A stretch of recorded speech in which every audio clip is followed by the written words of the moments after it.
You're listening to the Paranormal Peeps on the Darkcast Network. Come to the dark side of indie podcasts with the Darkcast Network. We have cookies. Between the realm of the dead and the journeys of the living, join Josh, Jamie, and Elisa as they delve into the vast world of the paranormal and breathe life back into the history of the departed. Hey, everybody. Welcome back to the Paranormal Peeps podcast. I'm Josh. I'm Jamie. And I'm Elisa. This makes 3 in a row. Oh, my goodness. Must be a record. I am blessing you with my presence. There you go. Is that what you want to call it? Yep. Sure do. Sure, we'll go with that. Well, yeah. Yeah, we'll agree to disagree. No, so mean. So recently, Elisa left us and took a trip somewhere in the country. Suck, by the way. It wasn't in the country. It was out of this country. No, it was this country. We're talking about, yeah. Oh, I thought, which Yeah. one are we doing? I mean, I did do that one. Wait, what episode are we on? Let me look at my notes here. Depends what time of the year we're talking about. I'm a world traveler. I'm just kidding. That year I was in Zimbabwe.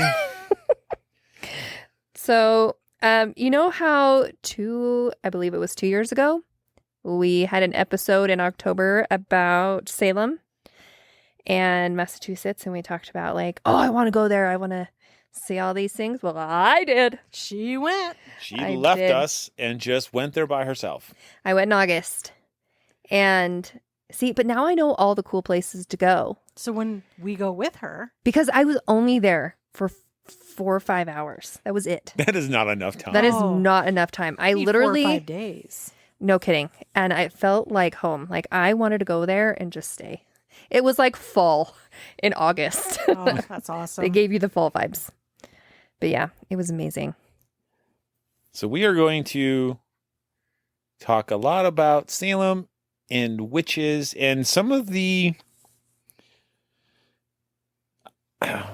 misconceptions or folklore. I'm not sure how we want to put that associated to witches in the 1700s. It was their superstitions that people had around it. Yeah, we'll go with that. Because, I mean, let's face it, right? The witch trials really were just superstition. Well, that's what it was based off of Yeah. fear and superstition. It was so, it was based off of superstition and driven by fear. yep. Yeah. Yeah.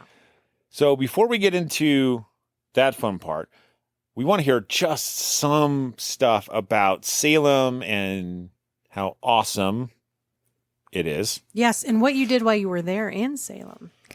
So because I was only there for 4 hours, guys, it was one of those times where it's like, no, we got to go. We're this close.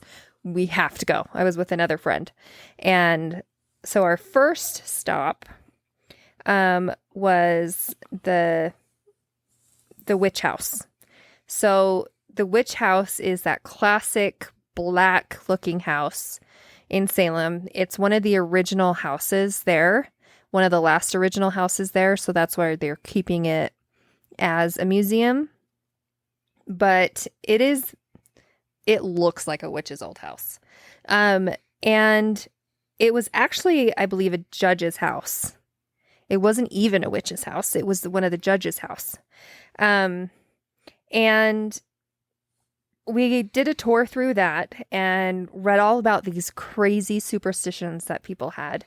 And that's what we're going to talk about. We're not going to really dive too much into what we've already talked about 2 years ago. So go ahead and go listen to that one. Then you'll understand more of what we're talking about with this one. I believe it was 2 years ago in October. But in here, they have all original from that time, that era, from the late 1600s, all original furniture. That is awesome. They have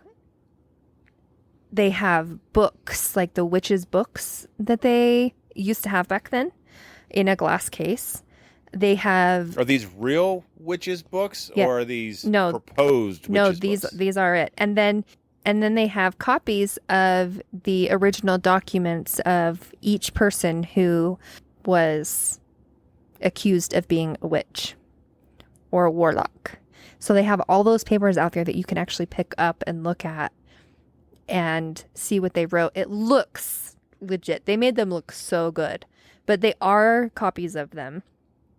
But they have all of their old kitchens, all of this stuff, the pots, the original pots that they used. They have the clocks. They have like doctor equipment. They have their spoons and things. I don't know. It's really cool to see all the original stuff that they used to have back then. That's so cool. And all placed perfectly throughout the house. All the cool documentaries, their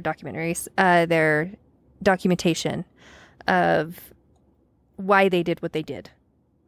So that was fascinating. And then next door, there is the church covenant.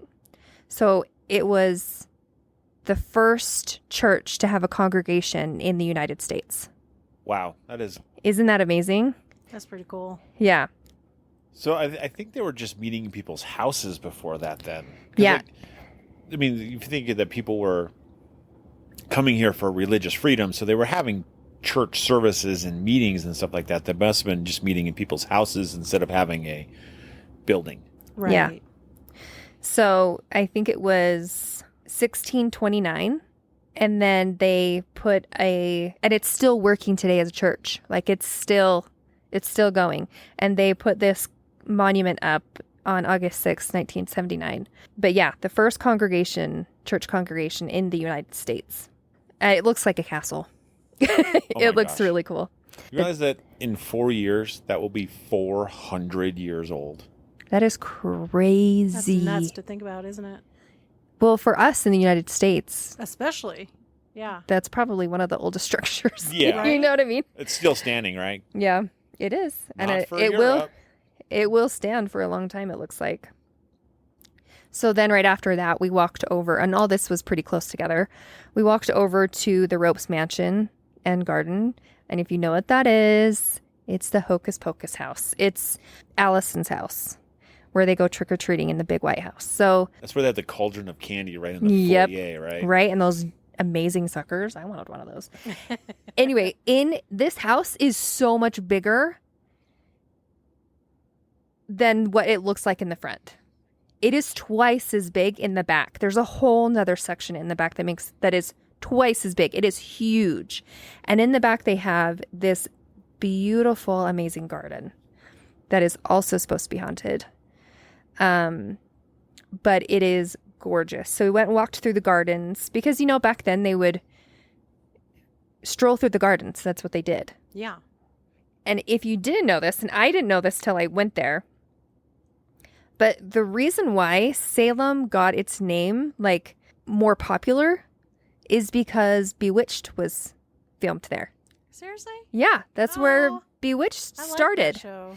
So they have this cool monument of Bewitched. So to Tabitha? That was her name, right? No, that was the daughter. That was the daughter's name, her daughter. And then we went over to the town hall where the dance was at, the city dance. Were they stuck in eternal dance? Yeah. Like torture for those poor people if they knew what was going on. Yep.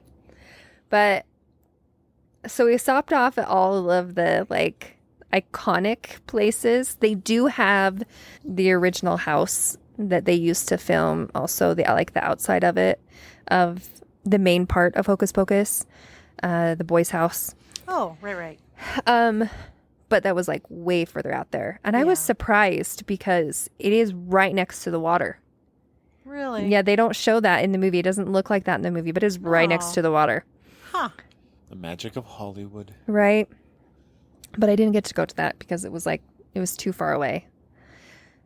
But anyways, that place was so full of like Halloween. The whole place was decorated for Halloween. And it Like was, year round. yeah, and it's all the time. So you could get anything like that any time of the year. It's so great. But we also went over to a restaurant that is a haunted restaurant, and they all talk about it. The people that work there. It's a decent sized place. It has an upstairs. And so when you walk in, there's stairs going up. And it's probably like 15 feet maybe away. They have seen this woman coming down the stairs. And a lot of the people who work there, they'll be like, yeah, it's haunted. They're like, this and this and this happened. And me and my friend were sitting there eating dinner. And as you guys know, I'm sensitive to those things, right? And all of a sudden, her and I both look up at each other. Did you feel that? And it was like, kind of like you get rushed up on, where that one side of your body starts tingling and gets all goosebumpy, and the hair stands up. Yep. And then it's intense for a second. You just kind of freeze and you take it in, and then it goes away. It happened to us probably about 3 times throughout the night, which was really cool. So that's pretty much what we did while we were there. We also did go to the cemetery that has the memorial for all of the people that were hung, and the man that was pressed to death. Yep. We did go to that cemetery. You're not allowed to go in because it is the second oldest cemetery in the United States. Oh, wow. The first one is in St. Augustine. But yeah, this is the second oldest. So they don't allow you in, but you can at least see it. And what's fascinating to me is the headstones are all really thin. Are they really? Yeah, they're really thin. But they're stone, right? They are. But I'm still that thin. I'm surprised it hasn't. Which is probably why they don't let Broken. anybody in there, because people will start understand that. messing around with vandalizing stuff, them. and the next thing you know, you've got Broken headstones. or people vandalize it, and it's just terrible. Yep. They ruin it for the rest of us. Yep. But it was fascinating. They have so much information about the witches there, and during Halloween, people are dressed up everywhere. And there's so many of these shops where you can find all like the Harry Potter stuff, all of the witches stuff, all of the ghosty stuff. It's I don't know. It's just magical. So what you're saying is, instead of spending 4 or 5 hours, spend 4 or 5 days. Yes. Yeah. 100%. Yes. Oh, that sounds like so much fun. Yeah. So we'll have to go. Oh, absolutely. It's, I mean... What do you mean? I left 15 minutes ago. Yeah, right? I mean, I love history as it is anyway, right? And you get into the New England states, Massachusetts, Rhode Island, New York, New Jersey, that area, and you're just talking about where really this country was started. Plymouth and all of that stuff. And so just getting a chance to see that would be amazing. Yeah. And then you get into the haunted stuff and you're like, that's even better. I know, right? So let's get into some of the superstition stuff, because that is really what kind of kicked this off. Yeah. So I will tell you about kind of how it started. We talked a little bit about this in the other episode, but we didn't dive into it as deep. So basically is in the winter of 1692, there were 2 young girls in the Reverend Paris's household, and they began to exhibit really strange behavior. They were barking, crying, spinning uncontrollably, throwing burning wood from the fireplace into the room. They were contorting themselves physically, and then at other times, they were seemingly afflicted with paralysis that would last for hours. So the Paris family, they prayed and they fasted in an effort to relieve the suffering of these girls, and they sought advice of a local physician who ultimately decided that these girls were suffering under, quote, an evil hand. The population of Salem Village was soon desperate to know who had bewitched these girls and who had wished this misfortune against the Reverend's young family. So within a short period of time, the accusations would begin. 3 women were named as being the girls' tormentors. It was Tituba, the Paris's family slave, Sarah Good, an elderly woman who I think she was homeless, and Sarah Osborne. And more accusations would follow after that. But so it really started with Tituba. So for centuries, it's been written that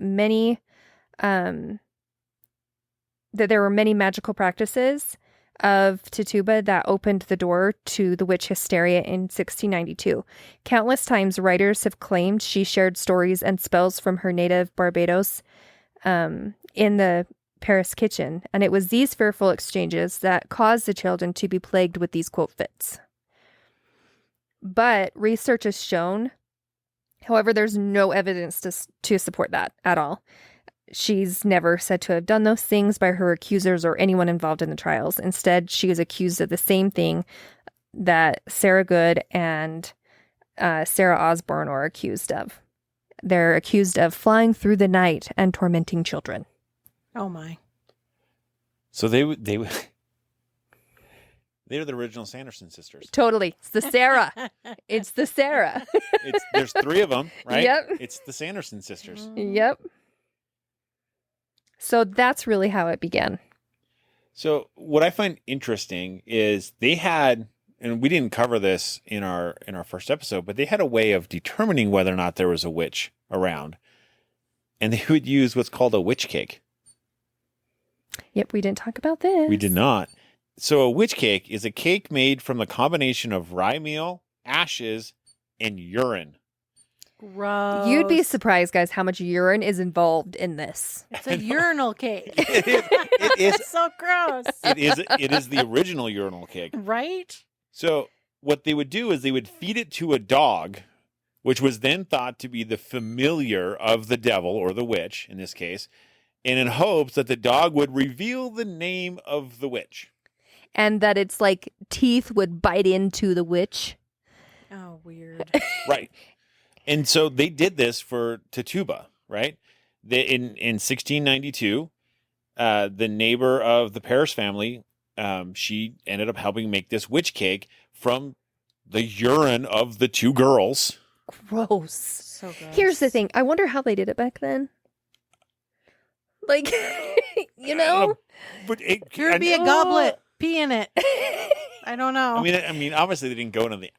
Gosh, did they Because go to it's the not like they outhouse? throw things away. They just wash it. And, Right? Anyway. Don't eat it out of that bowl. I made a witch cake out of that earlier. I peed in that. And they fed it to the dog, the family dog, of course, right? Poor dog. And it failed to identify Tituba as a witch. Yeah, because it don't work. Nope. What's interesting, though, is that's not the only time in history that those cakes have been used. They've been used in Britain. Witch cakes were also used as a defensive amulet against bewitchment. So according to folklorist Edward Levet, these cakes were circular, had a hole in the middle, and spikes on all sides. A spiky donut? Sounds like a spiky donut. A spiky almost- urine donut. It sounds like, you know how we have those stupid trends that go around? It almost sounds Yeah. like a trend back in the day. Right? Well, in Yorkshire, they would make witch cakes and hang them in their doorways as protective devices, and they would replace them every year during the Holy Week. So that urine cake would it not mold and Get gross? like would it not just deteriorate and fall apart? I guess they baked it like hard like a hockey puck. I mean, Yeah, I guess maybe. you'd have to. You'd have to, And right? then shellac it, or I don't know. Well, yeah, because like, Maybe they like how did it survive the winters and the rain and That's my everything? question. the moisture. Like, I bet that thing had a coat of fur over that like Ugh. mold by the time it was Urine done. cake's bad enough. Soggy urine cake? No. Soggy, moldy moldy. urine cake. Gross. Yeah, it is gross. But there were other ways that people would think to protect themselves, and they use what's called witches' bottles. Okay, so what's that all about? There's more urine involved. Yeah, I'm telling Well, you I guys. mean, I surprise, know what it surprise. is about witches' stuff and urine. So, Okay, I'll take the urine over the other. so what they would do is they take hair, fingernails, and urine collected from the occupants of a home, and they would place it inside a glass vessel, and then they would use that to protect themselves from bad spirits and witches, and they would usually bury it upside down somewhere in the house or on the property, and usually it became like beneath the hearth of a fireplace. So it'd be under the fireplace. Yeah, but if somebody's doing that in their home, I'll stay away from you too. I mean, seriously. Right? And then sometimes they would add iron nails and pins to the concoction inside the bottle. Serving the purpose of what? I don't know. It was Oh. it was just believed that it would keep the bad spirits and the witches at bay. Interesting. I mean, so really, when a cat or a dog marks their territory around their house, they're really just protecting you from witches. yeah, we'll go with that. So what's interesting is, like I said, they would place them under hearthstones, floorboards, inside the walls. I mean, that house has got to reek. Well, it's in a bottle. It's in a You sealed don't- bottle. It's in a sealed bottle. You don't think bottles leak or break or? Well, they can, for sure. But back then, it wasn't like how it is now, right? I mean, it'd be dirt. Right. So it would just soak into the dirt. And it's not a lot. I mean, it's not like, it's, A Here's a gallon full jug? cup. I want. yeah, it's not like a I gallon want major jug. protection. It's like a dog how it pees on its territory. Just make a whole vat of it, you know? Put the Can we just barrel in the pee wall. all over the fireplace? Can we just mark our territory? Throw some nails and stuff down there. What's the difference? Right? In the wall, on the wall. I mean, doesn't matter. And it's funny how often they would, like, hearths were very, like, popular for storing things to safeguard their homes. Right. Yeah. I think it's because, like, in that time, right, the hearth, the fireplace was really the social, like, that's where everybody gathered, right? That's where you cooked all your food, that you hung out in the evenings, because that was the only place in the house other that you're going to stay warm. Right. Yeah. You know, for us, it would be like underneath the TV. Wait. Yeah, the entertainment stand, right? Oh, okay. So don't look into ours. There's a witch bottle under there. Okay. Oh, yeah, right. I know, because, like, they would put bones, charms, dolls. Clothing, Tufts of hair. shoes. Gravy shoes? Well, Gravy. they did say, like, Not gravy Rouge shoes. shoes? Not rouge shoes. Oh, okay. the most common item they said is shoes. Wow. That's Yeah, interesting. because it was believed that the spirit couldn't walk off if you had the shoes. It's like that video you see. Even a cow's not going to steal your shoes. And then the guy's got his shoes outside the tent and the cow walks by in one shoe. The cow puts his hoof in one and walks off, and then his back hoof in the other. Pure accident, of course, but he walked off with the dude's shoes. It was Right. hilarious. Well, and it's funny because they also say, like, the shoes would, whose ever shoe it was, it would Right. protect that person. So what happens if, like, you think everybody's shoes are in the hearth, but, like, one kid's is missing? Well, that sucks for the one kid. right? Well, right. Because, like, obviously you build the hearth, right, after you've buried everything. I would assume anyway. So if you have extra kids, well, they're not protected. Whoops. Wah, wah, wah. What's interesting though is, like, there's only they have only found one mid 18th century witch's bottle. Only one, huh? Only one. And it was found in Essington.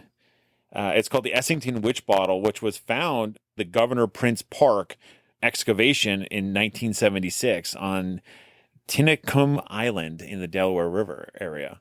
Huh. And they found the bottle buried upside down, and its contents, it was the bottle itself, its contents in an inverted position. It was placed next to the house so that it was to protect this house. Huh. I wonder if that's how they figured out it was urine, because they opened it up and were like, I wonder what this liquid Whoa. is. That's potent. Smells a little acidic. You should probably taste it a little bit. Yep. Yep, that's urine. That's 300-year-old urine. Sure is. Gross. So gross. It's interesting that they even used, I would say, ruins or marks on doors to protect themselves. They called them hex marks. It's kind of like the biblical times where they would put things on their Over the on door their door frames. frames. Yeah. Yeah.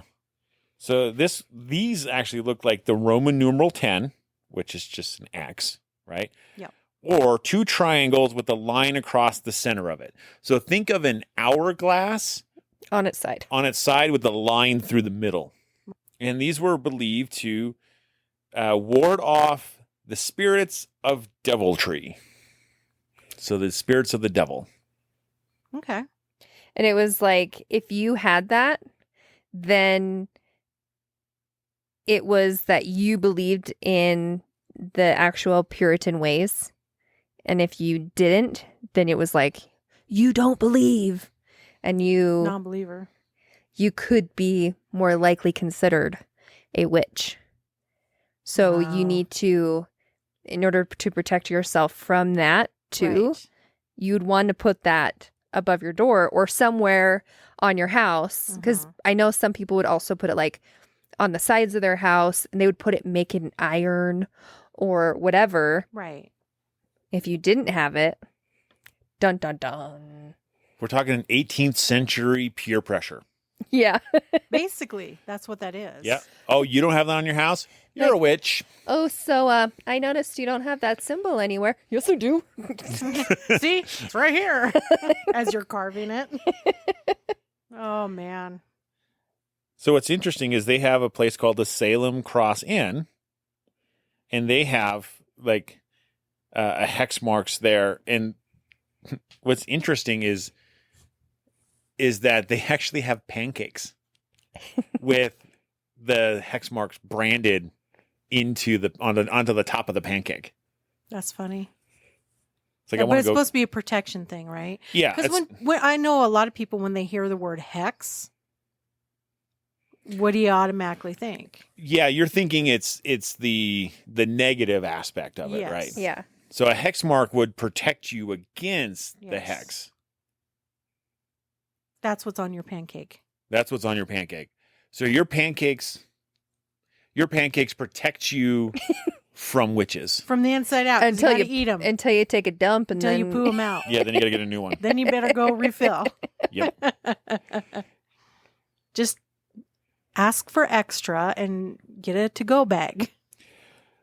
So what's interesting is they call it hex mark, right? Or it goes by another name, which is called the Salem Cross. Okay. So this was found on John White's door. He inhabited the house first, right? And they were restoring the farmhouse in the 1950s and in the early 60s, and they actually found this on their door, Really?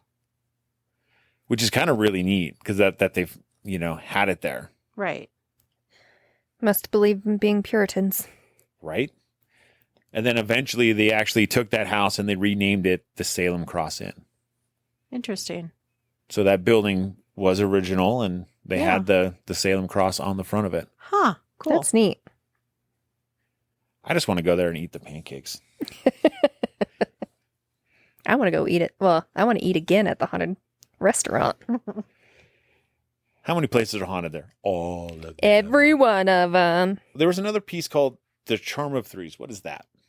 So, if an event happened in more or less the same way 3 times, especially close together in time, it was recognized as a supernatural pattern. And this led to the belief that luck or bad luck may come in this sequence of 3s. So that's why we talk about, like, bad things happen. Oh, it comes in 3s. It comes in 3s. One thing happens, 2 things happens, and you're like, okay, that 3rd one's coming. Yep. Yep. We did That's the where same, that's where this comes same from. thing with death. Yep. Yeah. Happens in groups of 3. Right? Like, Mhm. James Earl Jones passed away. Yeah. Now, there was another actor that just passed away. I don't know who it was. I forget. I don't remember. There were 99. Oh, it was the voice of, oh my gosh, I can't remember the name of the character. Oh, yeah, that one. Yeah, exactly. That one. Anyway, he was a voice actor, Yeah. but he was 99 when he passed away. Mm-hmm. And so now we're waiting for the third one. But it's funny because we now take it as a bad sign. Yes. But back then it didn't matter. It was either a good luck or bad luck. Yeah. Just in groups of 3. Mm-hmm. But Okay. it was actually very thought out through colonial times. And they would kind of look for things in that avenue, right? Like such as a fire going out or starting for no reason. If you found an answer they'd find an answer in the supernatural world as depicted in the biblical narratives. Like an angel put the fire out to prevent it from catching the house on fire, or the devil started the fire in the hay barn. Oh, boy. Dang devil. Right?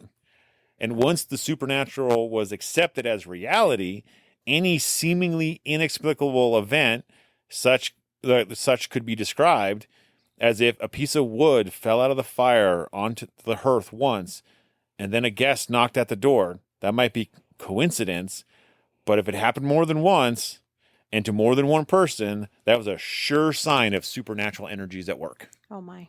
You better watch out because your house might start on fire. Right? It's kind of like trying to find a supernatural explanation to the mundane or normal. It's like they're just looking for it. It's like nowadays how you have people who think that everything's a ghost, and you have people that disprove as much as they possibly can. Yeah, I think it's a pretty fair explanation to it. But what's funny is how much that they were afraid of ghosts and hauntings and the devil and all of that. Yeah. It makes me wonder, like, why are they... Because you look at the world now, and you look at the world back then. They were so terrified of that stuff, and it was everywhere. Yeah. Now hardly anybody talks about it. Right. Right.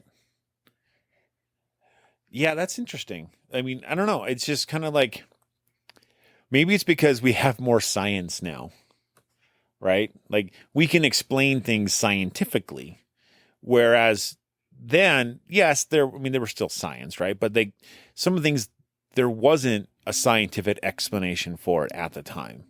And so they just found a reasoning for it, right? And in some cases, the devil did it. Yeah. Or God protected me from this. And that's where they stopped, instead of, well, in reality, it was the current, the air currents or this wasn't actually conducive to combustion. And so the fire wasn't going to start. Approach Right. it from that angle. No. And I also think, too, that it's probably... There were a lot more religious people Yeah. then than there are now. Yeah. As a percentage of the population, totally, Yes. 100%. Yeah. Yeah, but I would say that's a huge yes.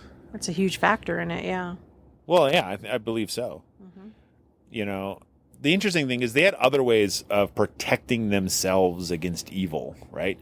In England, the people were already, finding ways to protect themselves from evil. Like children were warned to not walk backwards.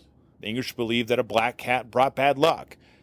A crooked sixpence or a copper coin with a hole through it was a lucky coin.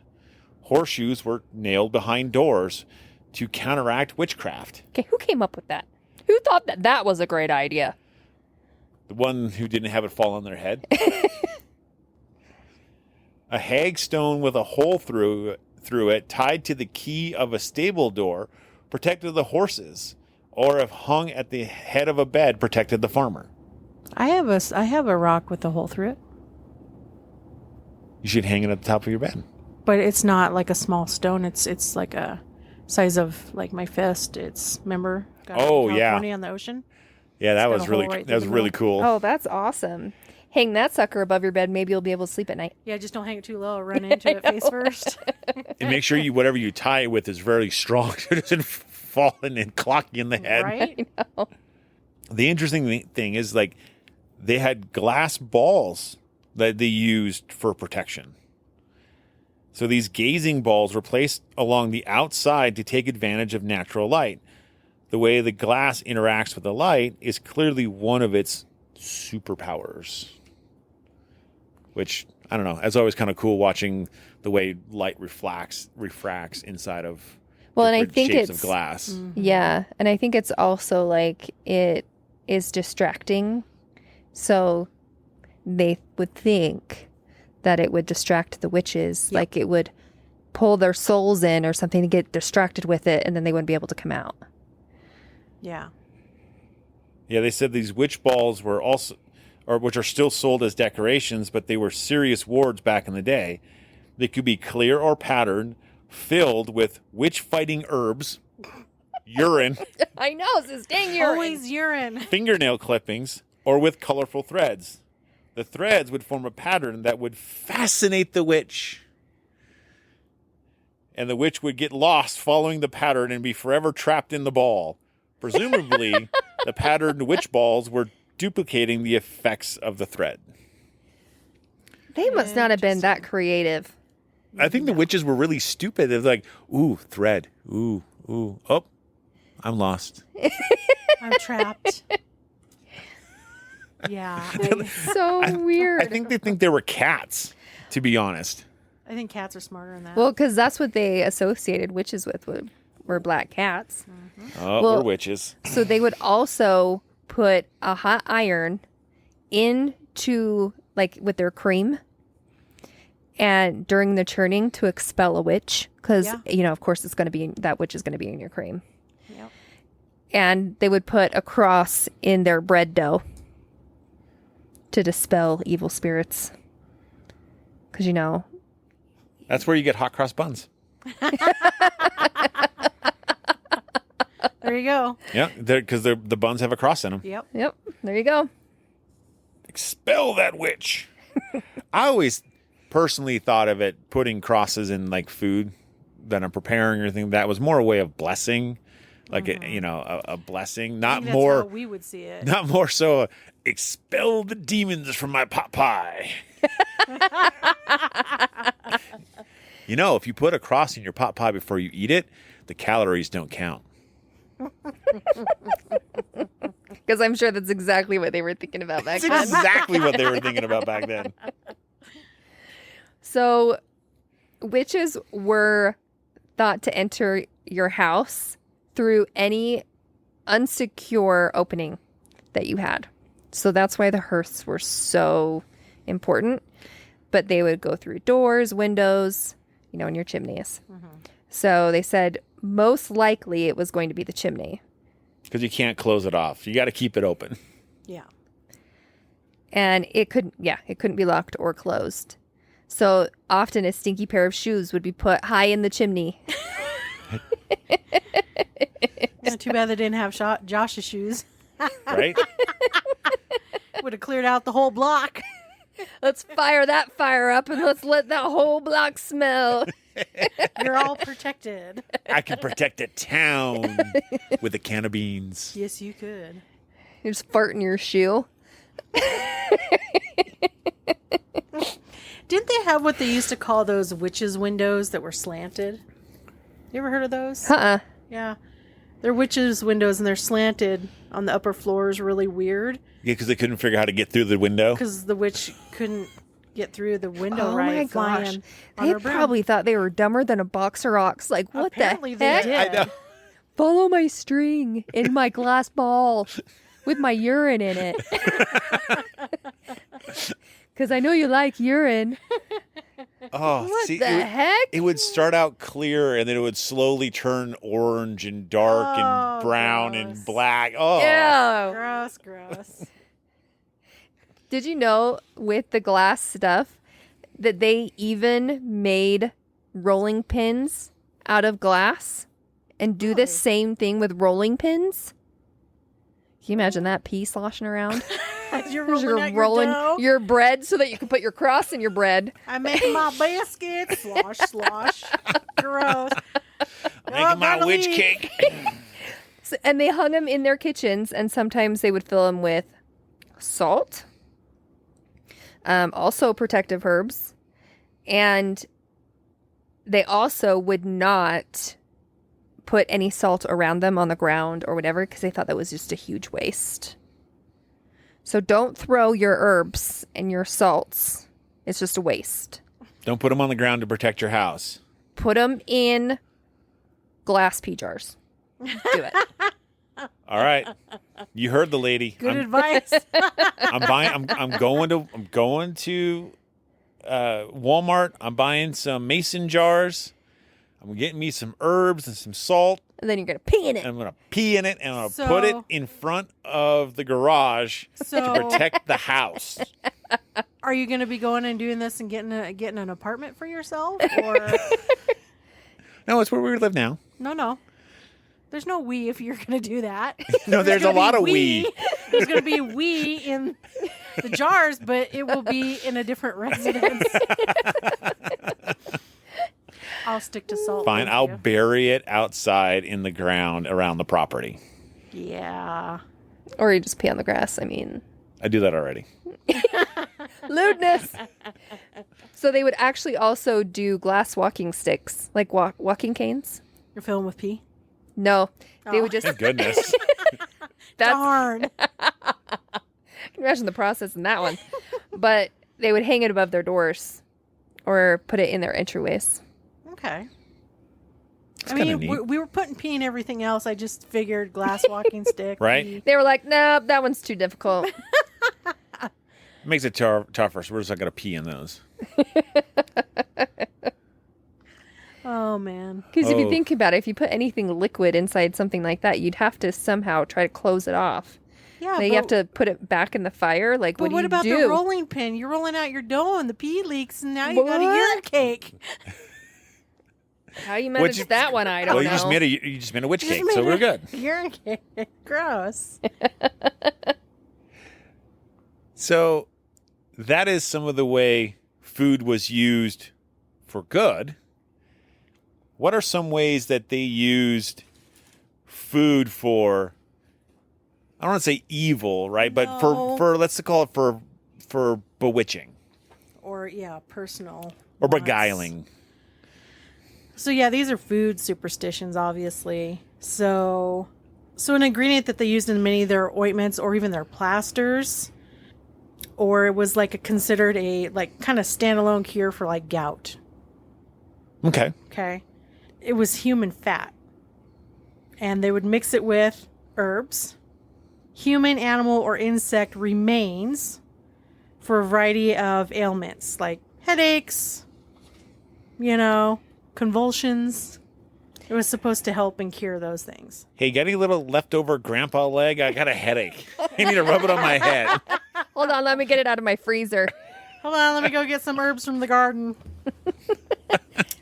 The fat that they got from the animals, it was actually very sought after.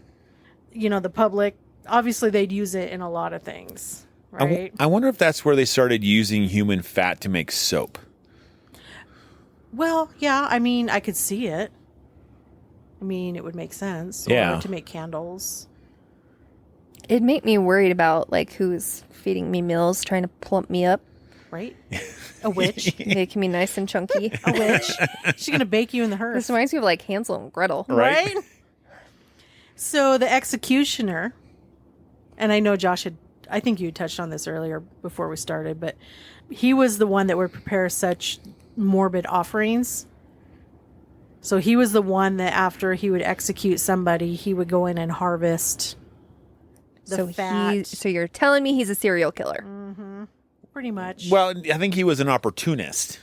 And a cannibalist. And a little bit of cannibalist. What's interesting is they said the person that was the best for the fat was the one that they hung. Yep. Really? So if they hung him, that's the good fat. That's the fat you want. That's the fat you want. And it was as they were walking up to get hung, if you touched their hand, it was good luck. That's messed up. Right? But yeah, so his occupation alone was, kind of being a testament to the source and quality of whatever his stock of fat was. Hey, everybody. I'm worth a lot of money right now. I am hanging a fat dude this weekend. We're going to have a great store of fat coming up. Boy, they would make a ton of money off of me, let me tell you. You have like a whole warehouse, you know. You'd be set for life. You could retire, travel the world. Come on. So another one was you would take the shoe that the woman that you are in love with has worn. Then you would go home. You would make a roux in your saucepan. So kind of like a gravy or something. And you would put it in the shoe and you'd hang the shoe over your bed. And that was supposed to make her love you. First of all, what if she doesn't? How are you going to get her shoe? Well, yeah. You steal it. You steal it, Little obviously. thief. But I was telling Josh earlier when I was reading over this, I was like, well, he should have to make a roux, fill the shoe, put it over his bed. And if she comes in the middle of the night and drinks it out of the shoe, then she's his. But it was just At that point, she belongs to him. Oh, If yeah. she's going for that. Yeah, But- if she's going for the roux in the shoe, she's yours. You're golden. You're talking about a shoe that somebody's worn. So it's a stinky shoe already. Yeah, And then you put gravy in it. yeah. And you hang it over your And you bed. hang it over your bed. And then the Can gravy you drips on imagine- your forehead as you're sleeping. Yeah, and then imagine she the comes and girls licks it off back of then? you, and she's yours. Can you imagine the girls back then? They were like, the guy took my shoe. Oh, I'm so excited. I hope he makes a roux. Makes it over his bed. I hope it was Dave. He's the best. He's so cute. Oh. You like casually like, I'm just going to leave my shoes right here. Dang it, which one was it? Who took my shoe? Now, it could be any shoe left, right? It doesn't matter. Just a shoe. So filled you with could roux. you could lose both of them because you have two people fighting over you. You're like, What do "Aw, you do? Dang it. Love triangle. It's a roux triangle. It's a roux triangle. Which shoe with roux are you going for? So another one, this one makes me laugh because they must really think women are stupid back then. Well, they thought witches were. Well, yeah. They're kind of putting them in the same category, I think. So it says you may fascinate a woman by giving her a piece of cheese. Ooh, look at this is fancy. It's got holes in it. I wonder where they go. Oh, look, it's a little moldy like blue cheese. So Or is it green? So to give some context on these ones that are coming up that we're going over, these are from an actual witchcraft book Yes. that was written in the 1800s. Yes. But it gets better. Not only do you give her a piece of cheese to fascinate her, but you got to put 9 drops, okay, Of urine? of your fresh blood Oh, man. on a cloth in which you will steam the food of the one you love in. Wow. Bodily fluids. Here we come. I mean, Right? gross. I'm surprised you didn't have to pee on it first. That's what I was saying. I peed on the cloth, put some blood on it, I'm and then steaming your and then dinner I in it. steam your dinner in it. And while you wait for your dinner to get done, here's a piece of cheese. Oh, can I see your shoe? I'm making a roux. I'm gonna get all of these done. This is going to be a no fail. You're going to be mine whether you like it or not. Okay, so another one is you can burn part of a dress after you have perspired heavily in it. So this is for the woman. Yep. She wears her dress, go out, do some garden work, get some sweat going. Okay, take a piece of the dress and introduce the ashes. You burn the dress, yeah. And then you introduce those burnt, perspired on dress ashes into the food or drink of the man that you desire. Oh, that's nasty. Here, drink my ashy tea. My ashy sweat tea. So gross. I don't know why they like it's so gross. Oh, I can't even. Okay, so there are variation of the charms above. So the things that we just went over, they're probably found in every civilization. So it's not just, Right. So the introduction of one's hair, clothing, sweat, tears, blood, nails, and etc. into a lover's food may be the love charm most widely practiced. You like pick out your teeth. You're like, oh, a fingernail. Yeah. Let me grind that up a little bit better for you. Sorry, I thought I got that all I chopped would up. throw up. Wait, so when you find so if you find a hair in your soup, it means the cook is in love with you.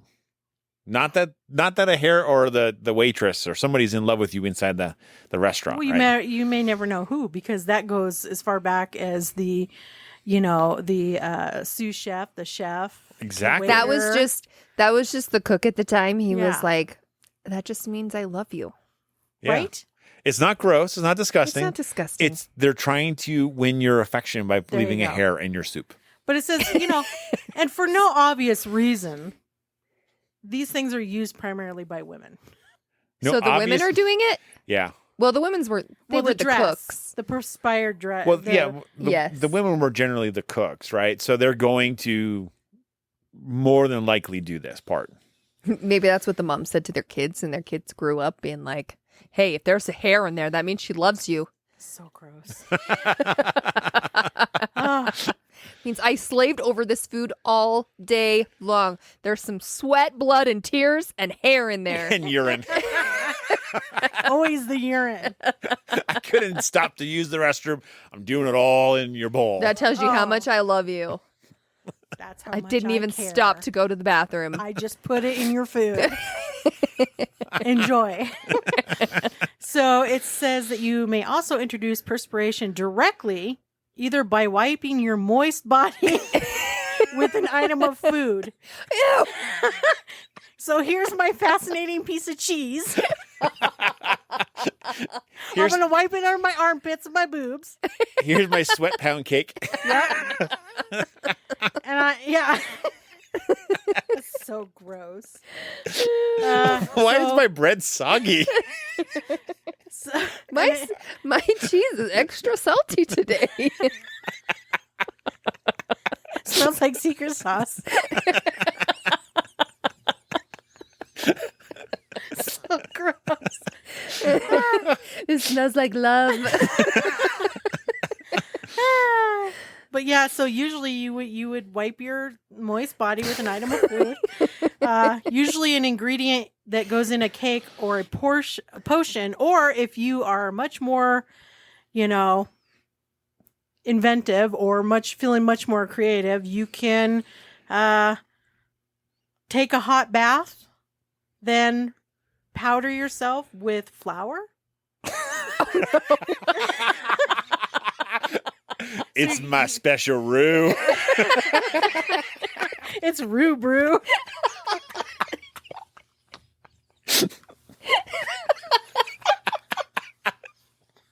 This just gets worse. I get a visual if you can. You're taking a nice hot bath. You're sweating in it. You get up. You cake yourself in flour. And then you're adding the moistened powder off your body into your cake or whatever. And you're feeding it to the guy you like. But it says, in any case, when you do this, no matter what you choose, make sure you are wearing no deodorant.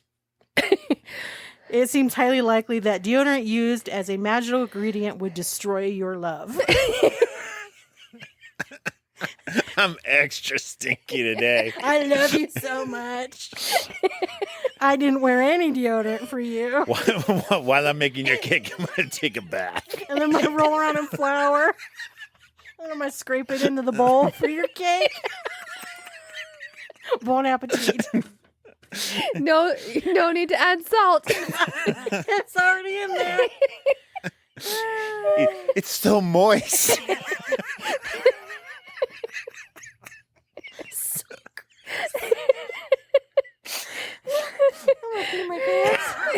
They're like, wow, this rose really fast. What's your secret? About 6 hours in the barn. Shoveling manure. So it goes on to say, My back hurts so hard.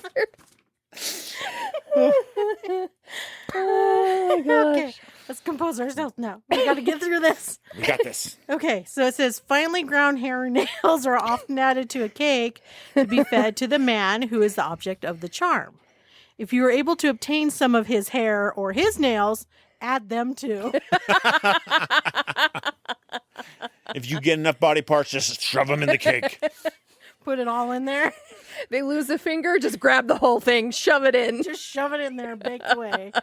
Hey, did he go to the barber yesterday? Yep. I'm gonna go get some of that. Oh my gosh. So there's another charm where the woman will mix her hair with some of the dirt from the man's footprints. So where his footprints are, Yeah. Yep. she'll take the dirt, then she burns them, and then she'll then add the ashes to his food. Ew. A little crunchy, got a little bit in there. So you can take an onion, a tulip, or any root, whatever of the kind, and plant it in a clean pot. It's got to be a pot that's never been used before, okay? And while you plant it, repeat the name of whom you love. Every day, morning and evening, say over this plant in this pot that's never been used, as this root grows and as this blossom blows, may her heart be turned unto me. That's creepy. You have to say it how many times? Every day, morning, noon, and night. Morning, noon, and night, every day. And it will come to pass that every day the one whom you love will be more and more inclined to you until you get your heart's desire.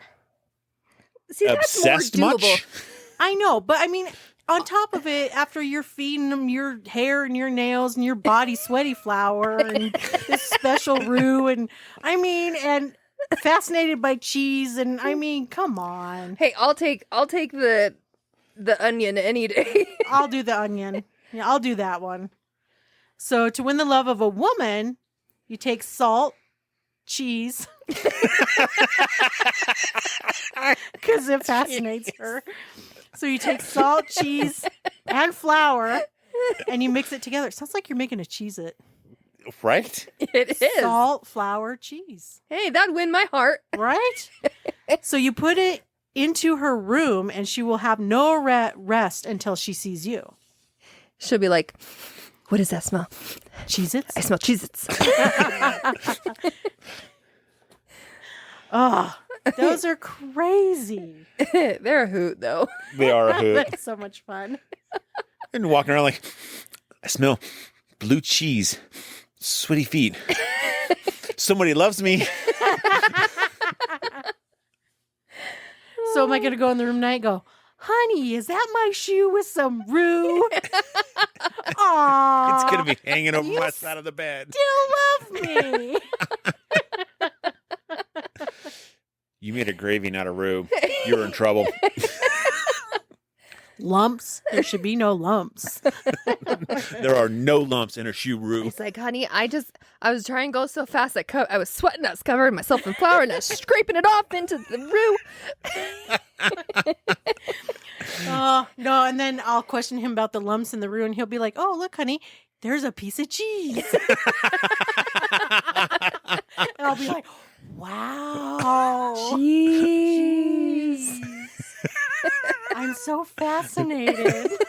Where did you ever find cheese? Oh my god. I've never seen such cheese of this color and smell. It must be love. What else could it be? Oh my goodness, those are crazy. Oh, they're What so if funny. somebody was like lactose and they're like, cheese? Oh, you know what happens when I eat cheese? I must visit the loo. Maybe they just didn't get cheese that much. So it was like amazing that someone would give you cheese. Yeah. Well, and it's just like the dairy thing, like she was talking about. I read where, if the cow wouldn't give milk, it was an indication that a witch had come and had stole the cow's milk in the night. Or, to drive the devil out of your butter churn, you heat up a Iron. and stick it in there in your butter so it would drive out the devil. What is with the devil Well- and dairy products? I don't know, but I mean, they said if you like churned your butter and for whatever reason it didn't turn into butter, it didn't thicken, they believed it was because of the devil, and that's when you heat up the iron and you stick it in the butter solution in the churn. Your cream. Your cream and salt, and it was supposed to drive out the evil so that it would thicken. That is so funny. You know what's probably the case is that the exothermic reaction of adding a hot iron to the cream actually probably kickstarts the creation of the butter. And so that's why it actually works. It's nothing to do with the devil in your butter churn. Yeah, who knows? I've made homemade butter before, and I'm sure Lisa has, where you just pour the cream, a little bit of salt, and you just mix that sucker. Yeah, we would. Eventually, the whey will separate out of the cream, and you're left with buttermilk. Yep. And then you got your solid butter. Yeah, we would but get you like didn't have to stick a hot iron in it? Mine wasn't possessed, so no. We would just get like baby food containers, and when we were younger, and you'd stick your cream in it and just shake it. and just shake it. Yeah. Forever. Yeah. It's the same reaction, right? Like all of butter churn. But that's is why a I'm wondering paddle. if like you're shaking it or you're churning it, whatever, but you're creating friction. Yeah. And if you're not creating enough friction, maybe that's what. Right. Or if sometimes if your cream isn't, if it's subpar, it's not going to thicken either. Yeah. So who knows? I don't know what the process was really back in the day, other than you stuck it in a butter churn and churn away. Yeah. And I don't know if you've ever seen the inside of it, but it's essentially a giant stick with 4 paddles on it. And so, like, that's exactly how it sounds. You're churning the cream, and like that's a pretty it takes a laborious process. Yeah, I remember in Alaska we went to this farm and they had like some old butter churns there, and on the field trip they let us try our hand at making butter. That would be fun. But all of us kids would take turns because it takes a long while. time. Yeah. Well, yeah, because you made it in our stand mixer. And I did. You can just turn that sucker on high. Let and it go. Within like 5-10 minutes. Look at that. Yeah, so it separates, and you got buttermilk, and then I'd save the buttermilk to use in my baking. You probably did add some hair. Yeah, some fingernails. Finely ground, a little bit of sweat. Some body flour, body flour. I mean, all you need is butter, flour, animal fat, or human fat. Oh, I got lots of fat. If you use the dead man's human fat to melt that down to make your shoe roux, like, does that make it extra potent, like extra powerful? Extra stinky? Probably. Oh, all of that would just sound I don't know. Nasty. But I am so fascinated by cheese right now. All I want is to cheese it. I'm just so fascinated by the thought of cheese. So, everybody, if you're fascinated with cheese like we are and enjoyed this episode of folklore and fantasy and cheese. Fantasy. It's not fantasy. Well, not fantasy. Superstitions. There you go. And cheese. And, always the cheese. And body butter. It's a new name to body butter for sure. Make sure to like and subscribe to our socials. And as always, stay ghosty, my peeps. Hello, I'm Kona Gallagher. And I'm Ethan Flick. We're the husband and wife team behind the True Crime Podcast, And Then They Were Gone. We're a weekly show that covers unsolved missing persons cases. These are cases that you, the listener, can have an impact on. Some of the people you may have heard of, like Kristen Smart or Braceless Pisa. But we also bring you missing people of color and other cases that haven't gotten the mainstream attention that they deserve. You can find us on Apple Podcasts, Spotify, Good Pods, or your favorite podcast app.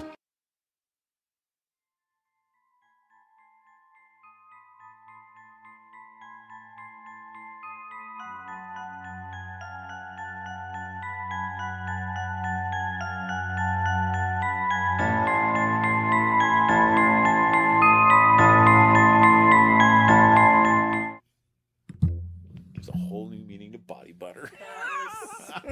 That was a fun one. You can see at the end where we were laughing. It's like nonstop. Oh, how do you not laugh though? Like the stuff is just. It's ridiculous. And I don't know. My favorite is if you want to fascinate a woman, give her a piece of cheese. You know. Like I am seriously like that's my favorite one for some reason. I like the shoe roux. See, and I liked make your body super sweaty. Put yourself in flour. Oh yeah, Scrape it off. Take a hot bath and then douse yourself in flour. Roll around in flour. And then scrape it off. And cook it. And Dump feed it it to in the your man bread. you want. Nuts. I made this from my own sweat. Oh, you love me. Can you imagine back in the day they probably stunk so bad because they only not showered. They bathed like once a month. Yeah. They bathed when they could, right? Yeah. Just a new way to use your bath water. Like, what if all the animals were fat? The alligator comes on. He's like swimming in the water. He can't touch the ground. The wind blows and they just and the like cheetah's like, yeah. They won't be able to. The cheetahs won't be able to catch and eat the. No, the zebras just blew away. Yeah, the zebras just roll. One ball rolling after the other one. Yeah. Like, I want to get you. Thank you for listening to the Paranormal Peeps podcast. You can find us on social media at Twitter at CPR Paranormal, on Facebook at Paranormal Peeps Podcast and Cold Spot Paranormal Research. And you can find us on Instagram at coldspot_paranormal_research.